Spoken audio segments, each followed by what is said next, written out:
경상도 깊은 산속 버려진 한 기와집. 등산객들이 우연히 들어간 그 집 안엔 먼지를 뒤집어 쓴 초상화가 하나 걸려 있었습니다. 하지만 이상했습니다. 그림 속 여인은 매일 밤 표정이 조금씩 달라졌습니다. 이것은 단순한 기분 탓이 아닙니다. 지금부터 그림 속에 갇힌 여인의 비밀을 전해드립니다. 사건은 등산객 둘이 길을 잃으며 시작됐습니다. 해가 지고 우연히 찾은 폐가에서 그들은 하룻밤을 보내기로 했습니다. 방 안 한쪽 벽에는 낡은 초상화 하나가 걸려 있었습니다. 여인의 모습이었습니다. 갸름한 얼굴, 비어있는 눈동자, 그리고 웃는 듯 울고 있는 표정. 그들은 가볍게 사진을 찍고 잠들었습니다. 하지만 다음날 아침 초상화를 다시 본 순간 둘 다 동시에 한마디를 내뱉었습니다. 표정이 바뀌었어. 웃고 있던 여인의 입꼬리가 어느새 조금 아래로 내려가 있었습니다. 산을 내려온 뒤 한 명이 그 사진을 SNS에 올렸습니다.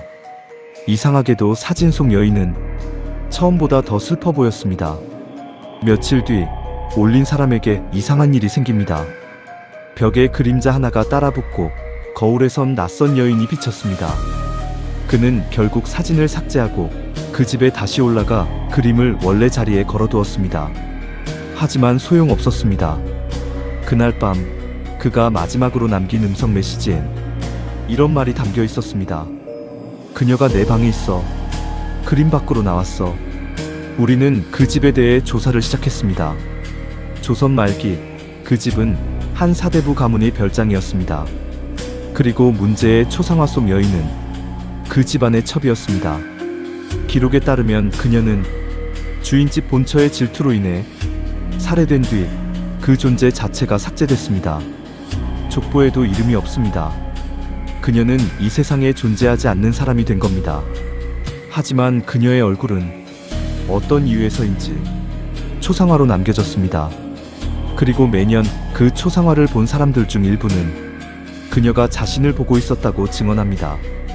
현재 초상화는 다시 폐가 안에 걸려 있습니다. 하지만 이상한 점이 있습니다. 그림 속 여인은 매달 표정이 바뀝니다. 처음엔 울고 있었고 그 다음엔 분노, 그리고 최근엔 웃고 있었습니다. 웃는 얼굴이지만 눈동자는 여전히 비어 있습니다. 한 화가가 그림을 복원하려다 다시 덮었다고 말했습니다. 그는 이렇게 증언했습니다. 그림을 복원하는데 캔버스 안쪽에 또 다른 눈이 있었어요. 그림이 아니라 진짜 사람 눈 같았습니다.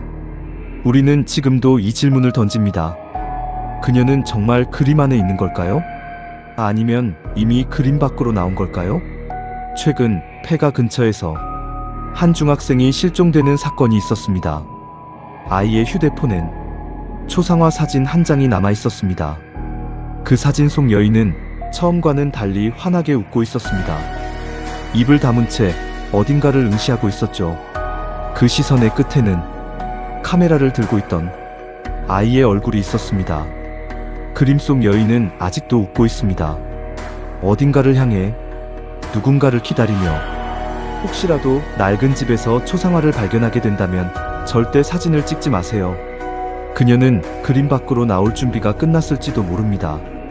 기묘한 이야기였습니다.